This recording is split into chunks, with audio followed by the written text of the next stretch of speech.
Shalom. Seperti biasa, mari silakan jabat tangan kanan kiri muka belakang. Kalau perlu katakan damai sejahtera bagimu, berbagi sukacita di hari Minggu, hari Tuhan ini. Bapak Ibu, Saudara kekasih di dalam Tuhan, kita saat ini sedang memasuki era baru, biasa disebut dengan new normal, menyiapkan banyak pihak, instansi, berbagai lapisan masyarakat untuk menghadapi kondisi new normal ini, berdamai dengan apapun yang saat ini masih sedang berlangsung, tapi dengan protokol yang ketat untuk menjaga kesehatan dengan berbagai hal yang sedang disiapkan saat ini. Era baru, sudah pasti suasananya baru, kondisinya berbeda dan tidak sama dengan kondisi sebelumnya. Dan tahukah saudara bahwa zaman hakim-hakim itu ada di sekitar tahun 1405 sebelum Masehi. Itu adalah zaman kurang lebih kisah selama 400 tahun pemerintahan para hakim yang berlangsung ketika Israel sudah memasuki tanah Kanaan. Disitulah era baru, new normalnya bangsa Israel ketika mereka memasuki tanah Kanaan. Nah, Bapak Ibu, saya mau berbagi beberapa catatan pada ayat yang ke-6 hingga ayatnya yang ke-16 Hakim-Hakim pasal 2 untuk saudara. Yang pertama, kita disajikan dua generasi yang berbeda. Generasi yang pertama bolehlah saya sebut generasi tua, diwakili oleh Yosua dan para tua-tua yang masih hidup sesudah Yosua. Musa kan sudah mati toh. Jadi ada Yosua dan beberapa tua-tua yang mendampingi Israel ketika mereka berada di tanah perjanjian, tanah yang baru itu. Nah, Bapak Ibu Saudara, para generasi tua ini adalah generasi yang melihat secara langsung, generasi yang menyaksikan sendiri betapa tangan Tuhan turun, ambil bagian, berkarya, melakukan begitu banyak mujizat sehingga mereka begitu dekat dengan Tuhan. Generasi tua adalah generasi yang mengalami langsung tentang karya Allah dan perbuatan-perbuatannya yang ajaib. Ini generasi pertama. Generasi yang berikutnya saya menyebutnya dengan generasi baru, generasi yang lebih muda. Generasi ini adalah generasi sesudah zaman para tua-tua nggak ada. Yosua mati, masih digantikan oleh para tua-tua. Ketika semua tua-tua sudah tidak ada, lahirlah disebut dengan generasi baru, generasi muda. Generasi ini adalah generasi yang tidak pernah menyaksikan, tidak pernah melihat langsung tentang perkara-perkara ajaib yang Tuhan perbuat. Generasi ini juga yang tidak pernah tahu, entah lupa atau tidak pernah tahu, harusnya disampaikan dari generasi ke generasi, tapi barangkali mereka tidak tahu atau tidak mau tahu atau sengaja lupa tentang perjanjian keselamatan yang Tuhan sampaikan bagi Musa dan turun-temurunnya. Jika engkau setia, aku akan sertai engkau. Jika kau dengar-dengaran pada hukum Taurat ini, maka pendampinganku abadi. Kalau saudara baca di kitab Keluaran seterusnya itu sangat jelas sekali. Nah, menarik sekali, mereka kemudian melakukan dosa dan kesalahan. Jadi dua generasi ini adalah generasi yang beda zaman, beda situasi, beda pengetahuan, juga beda perilaku. Oke, ini catatan yang pertama. Sekarang mari kita lihat apa yang dilakukan oleh generasi muda. Generasi yang lebih baru, saudara bisa melihat pada ayat yang ke-10 hingga ayatnya yang ke-16 yang dibaca tadi, atau bisa saudara tuntaskan hingga ayat yang ke-23.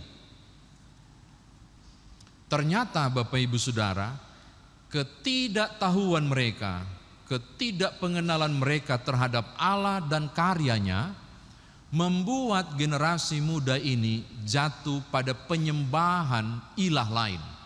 Paling tidak Alkitab menyebut ada dua jenis ilah atau Allah lain yang mereka sembah. Yang pertama disebut dengan Baal. Dalam bahasa Ibrani Baal itu berarti tuan. Nah, salah satu Baal yang sangat terkenal di Kanaan pada waktu itu adalah Hadad ilah Badai. Hadad ilah Badai ini adalah Baal yang paling tua, adalah Baal yang paling dihormati di tanah Kanaan. Kira-kira dialah dewa yang di atas segala dewa lah. Ini yang disebut dengan Hadad ilah Badai, nama Baal ini. Kemudian Allah yang lain yang disembah oleh orang Israel di tanah Kanaan ini adalah Asitoret. Ini dia bisa disebut dengan dewi ibu atau dewi kesuburan yang juga sangat dihormati, yang menentukan kehidupan umat pada waktu itu. Orang Kanaan pada waktu itu, bukan umat.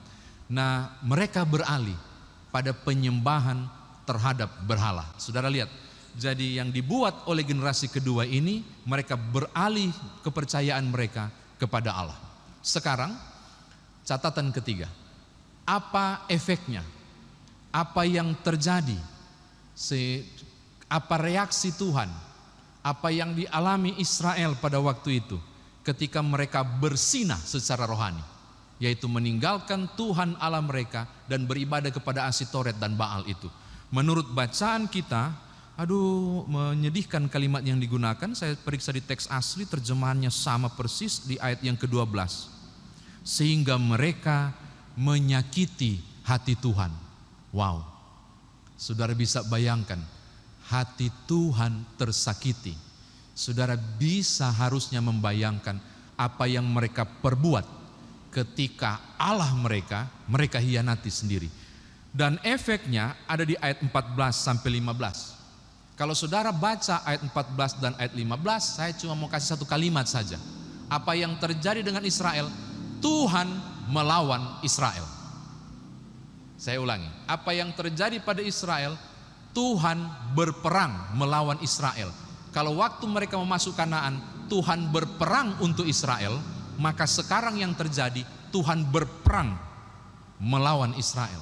Dan silakan saudara bayangkan, Sang Halik semesta, pencipta langit dan bumi, berperang melawan umatnya, tampias mereka. Tidak ada yang sisa. Untuk saudara ketahui, ada satu bangsa yang dibiarkan tinggal dalam tanda kutip sengaja untuk menguji iman mereka, namanya adalah bangsa Filistin. Itu di situ, sengaja ditinggalkan di Kanaan. Kalau saudara cek di teks ada di situ. Jadi betapa kemudian bangsa inilah yang menggerogoti, hasil panen hancur ketika mereka bertempur, porak-poranda mereka. Dan dengan sengaja redaksi Alkitab mengatakan ayat 14 dan 15, Tuhan melawan dan serahkan mereka. Habis. Mereka tidak mengalami sedikit pun pertolongan dari Allah. Oke, ini catatan ketiga. Yang keempat dan yang terakhir, sayangnya hanya sampai yang ke-16, saya tertarik tiba-tiba suasana berubah. Dari Tuhan marahin, dari Tuhan ikut berperang melawan mereka, bukan berperang untuk menangkan mereka, tiba-tiba muncul istilah baru, yaitu di ayat yang ke-16. Tuhan membangkitkan hakim-hakim yang menyelamatkan mereka dari tangan perampok itu. Hakim-hakim, istilah hakim-hakim ini dari kata sapat. Kata sapat ini memang diterjemahkan judge, hakim, tetapi fungsinya bukan cuma menghakimi. Hakim di Israel itu termasuk ada Otniel dan yang lain-lain itu, fungsinya bukan hanya menghakimi tapi juga memimpin umat. Jadi fungsi hakim itu ada dua, menghakimi, membuat siapa yang salah, mana yang benar, lalu kemudian membawa umat, menuntun mereka dalam keselamatan.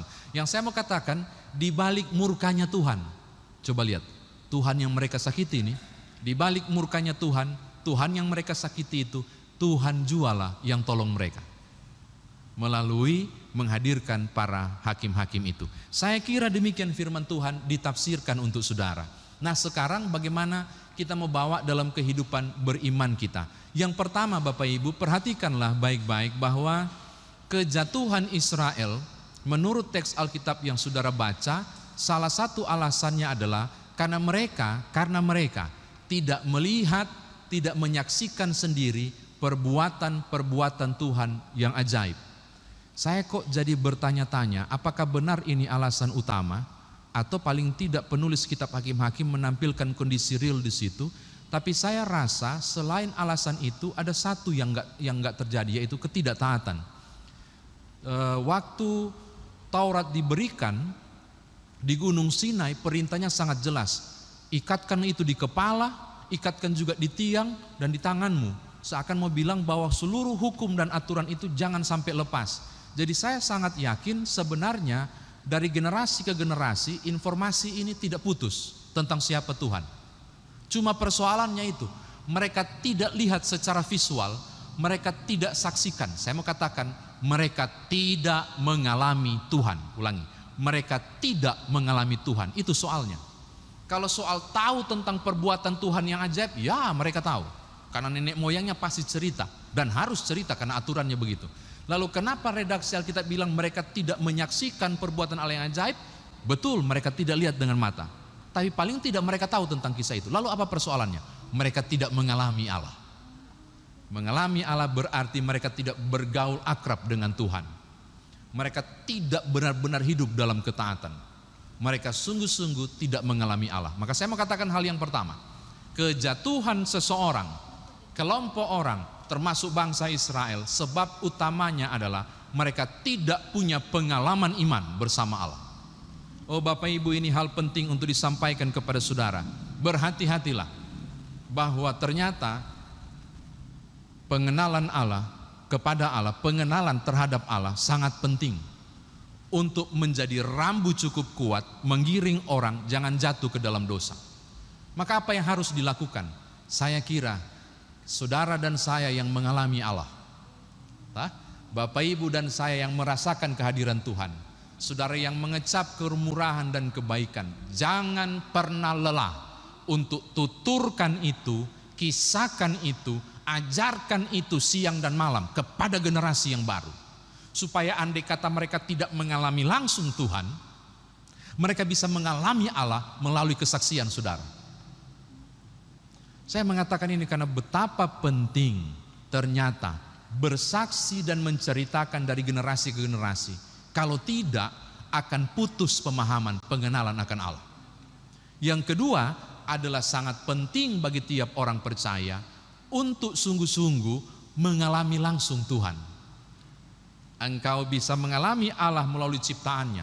Engkau mengalami Allah melalui peristiwa-peristiwa yang wow dan dahsyat. Tapi engkau bisa mengalami Allah dengan peristiwa-peristiwa biasa. Hari Minggu lalu di pembukaan ibadah disampaikan, di terbitnya matahari, mengalami Allah melalui kondisi yang saudara rasakan. Ini hal yang pertama. Hal yang kedua,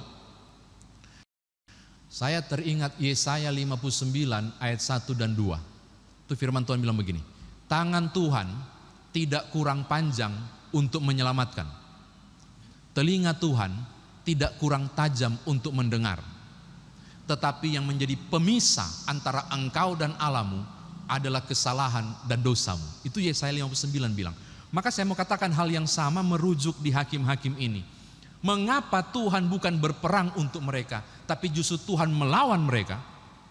Dosa. Dosa dan kesalahan. Jangan pernah berharap mendapatkan pertolongan. Jangan pernah bermimpi untuk mengecap kemurahan dan kebaikan Allah kalau engkau belum menyelesaikan sesuatu itu dengan Allah. Karena yang menghalangi Tuhan untuk menyelamatkan dan telinga Tuhan tidak bisa mendengar, cuma sampai di plafon itu doa permohonan. Persoalan cuma satu, karena kesalahan dan dosamu belum engkau selesaikan dengan Tuhan. Israel berulang kali melakukannya. Efek besarnya adalah mereka ditinggalkan oleh Allah. Maka belajar dari Israel, kita ingat baik-baik bahwa Yakobus pasal 5 kan juga membuktikan Yesaya 59 tadi yang saya bilang kan. Yakobus pasal 5 kan bilang begini. Ini ada bunyi motor makanya saya berhenti. Yakobus 5 bilang begini, doa orang yang benar bila yakin didoakan. Sudah lihat, dia nggak bilang begini, doa pendeta, dia nggak bilang doa penatua, doa diaken, kagak, dia bilang doa orang yang benar. Kebenaran di hadapan Allah memungkinkan hubungan dengan Allah menjadi dekat, pengenalan terhadap Allah terjadi, pendampingan pun Tuhan nyatakan. Jadi ternyata saudara sangat penting memulai pengenalan terhadap Allah itu lewat hidup di dalam kebenaran dan menjauhkan dosa. Terakhir saya mau tutup. Lihat ayat yang ke-16. Bahkan kalau saudara senang baca, silakan baca Deborah, ada Samgar dan seterusnya. Hakim-hakim dibentuk oleh Tuhan sengaja untuk memulihkan. Tapi kalau saudara baca kisah kitab para hakim ini juga menarik. Sudah disiapkan hakim, mereka pun membelot terus. Sudah siapkan hakim, mereka pun tetap tidak setia kepada Allah. Hakim-hakim kitab ini mengkisahkan tentang pengkhianatan luar biasa Israel kepada Allah. Saya mau tutup hal begini kepada saudara. Tuhan sangat baik. Ada banyak cara, Tuhan melakukan banyak cara untuk membawa Bapak, Ibu, Saudara dan saya untuk kembali dalam kebenaran. Tapi juga ada banyak cara yang membuat kemudian kita jatuh. Keangkuhan, kepongahan seperti yang dilakukan oleh Israel. Maka menutup khotbah ini saya mau berkata, kiranya kitalah generasi baru yang mampu hidup di dalam kebenaran. Kitalah yang mengalami kondisi new normal, bukan karena COVID-19, tapi karena kita mengalami kehidupan dan hubungan yang bagus dan baik dengan Allah. Supaya sungguh pendampingan Tuhan tetap nyata. Supaya Tuhan tidak berperang melawan saya dan saudara, tapi sebaliknya Tuhan berperang untuk saya dan saudara, hingga perjalanan hidup saudara dan saya mengalami kemenangan. Tuhan berkati Bapak Ibu. Haleluya. Amin.